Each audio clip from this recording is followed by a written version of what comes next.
धूम मचाओ। हेलो दोस्तों, welcome back to my YouTube channel. प्यारे साथियों, स्वागत है फिर से मेरे एक नई वीडियो में। तो आज की इस वीडियो में मैं आप सभी को भारत में आतंकवाद पर निबंध बताऊंगा, उसका प्रस्तावना बताऊंगा, उसका अर्थ बताऊंगा एवं उसका समाधान का क्या कर है, सब कुछ बताऊंगा प्यारे बच्चों, एकदम आसान तरीके से। बस आप लोग को केवल वीडियो को पूरा देखना, वीडियो पसंद आए वीडियो को लाइक करना, चैनल पे नए चैनल को सब्सक्राइब कर लीजिएगा। देखिए, बहुत सारे स्टूडेंट है बोलते हैं भैया हम निबंध कितना पेज के लिखें। ये भी डाउट है कि भैया बोलते हैं कि भैया हम निबंध का बिना याद किए तो लिख नहीं पाएंगे। अब हमको कैसे इतना बड़ा बोलता है 200 से 250 शब्दों के बीच में, अब हम कैसे लिखेंगे। बहुत सारे डाउट यही सारे स्टूडेंट के मन में गूंज रहा है। तो कोई दिक्कत नहीं, मैं आप सभी को एकदम सरल तरीके से अपने भाषा में बताऊंगा प्यारे बच्चों। अपने देहाती भाषा में ऐसे लिखोगे तो 100% 9 नंबर में से 1 नंबर भी नहीं कटने दूंगा, ठीक है। बस आप लोग को केवल वीडियो को पूरा देखना, ठीक है। वेरी वेरी इंपॉर्टेंट है। और ये भारत में आतंकवाद 2025 के बोर्ड परीक्षाओं में आने वाला भी है। यही निबंध आएगा, तो आप लोग इसको तैयार कर लीजिएगा, ज्यादा से ज्यादा शेयर कर दीजिएगा, ठीक है। और टेलीग्राम ज्वाइन नहीं किए है तो ज्वाइन कर लीजिएगा, वहां मैं उसका PDF दे दूंगा, ठीक है। तो सबसे पहले भारत में आतंकवाद पर निबंध देखिए। उसके सबसे पहले आपको हेडिंग, देखिए प्यारे बच्चों, कुछ भी नहीं करना है, बस मात्र आपको हेडिंग वाइज लिखना है। बोर्ड परीक्षा में आप हेडिंग वाइज लिख देंगे, 1 नंबर भी नहीं कटने वाला। जी हाँ, सबसे पहले रूपरेखा, काले पेन से हेडिंग डालना रूपरेखा। एक बात और, मैंने रेड पेन का यूज किया तो आपको केवल काले और नीले पेन का यूज करना है, फालतू पेन का यूज नहीं करना, उससे भी नंबर कट सकता है आपका। तो ये गलती बिल्कुल नहीं करना, ध्यान रहे, ठीक है। तो सबसे पहले काले पेन से लिखना है रूपरेखा, उसके बाद लिखना है प्रस्तावना। सबसे पहले रूपरेखा में प्रस्तावना लिखेंगे, आतंकवाद का अर्थ है और कारण है और समाधान है। ये 4 हेडिंग 5 हेडिंग आपको वेरी वेरी इंपॉर्टेंट है। जीवन भाई निबंध आपको इसी हेडिंग में लिखना है, ज्यादा कुछ नहीं है। अब देखिए अपने शब्दों में, क्योंकि भारत में आतंकवाद का हर कोई छोटा छोटा बच्चा लोग जानते हैं कि आतंकवाद कैसे फैलता है। भाई आतंकवाद कहीं पैदा बनकर नहीं आता है, आतंकवाद बनना पड़ता है ना। तो वही होता है। तो सबसे पहले प्यारे बच्चों आपको हेडिंग डालना प्रस्तावना, काले पेन से डालना है, ठीक है। हेडिंग वाइज लिखेंगे, एग्जामिनर ज्यादा चेक नहीं करता, क्योंकि आपको हेडिंग वाइज लिखे रहेंगे ना तो समझ जाएगा कोई पढ़ने वाला लड़का है, ऐसे नंबर देकर चला जाएगा, ठीक है। केवल हेडिंग देखेगा, 2 शब्द पढ़ेगा, ठीक है। तो ये गलती ध्यान रहे, नहीं करना आपको।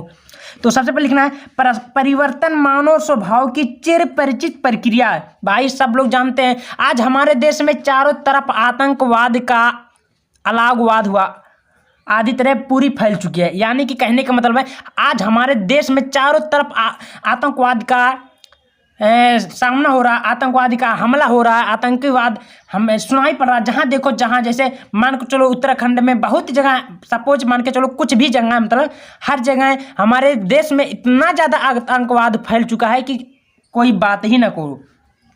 जब भी किसी राष्ट्र में निजी स्वार्थ अधिक पनपता है, यानी कि जब भी कोई जैसे मान के चलो हमारा इंडिया भाई अग्रसित हो रहा है, अब इसी में एक एक लोग पड़े हैं पीछे छोड़ने के लिए। भाई आतंकवादी इसी में फैलते हैं, उस समय में ऐसे ऐसे हमला करते हैं, ऐसे ऐसे गद्दारी करते हैं, तो यही होता है ना। तो प्रस्तावना में आपको यहाँ तक लिखना है, कोई दिक्कत।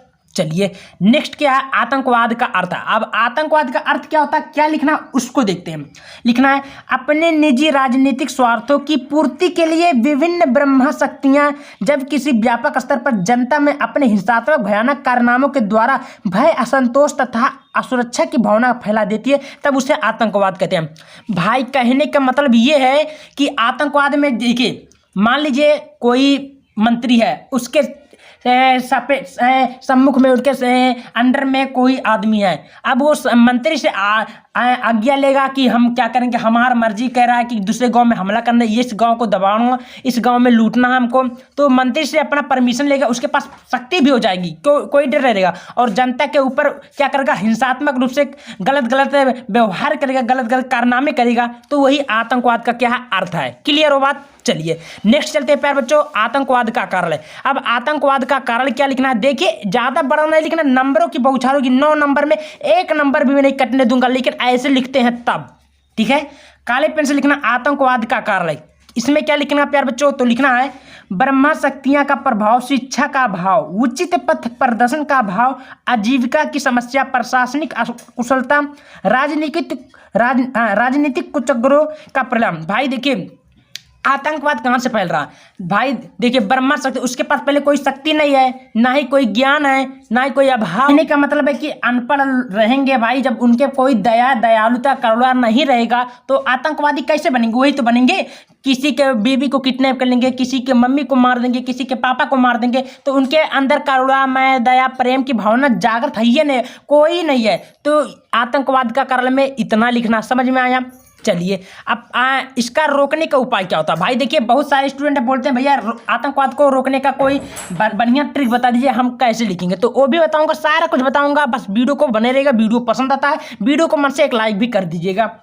रोकने का उपाय में सबसे पहले लिखना है, हमारा देश तक आज़ाद नहीं कर पाए भाई।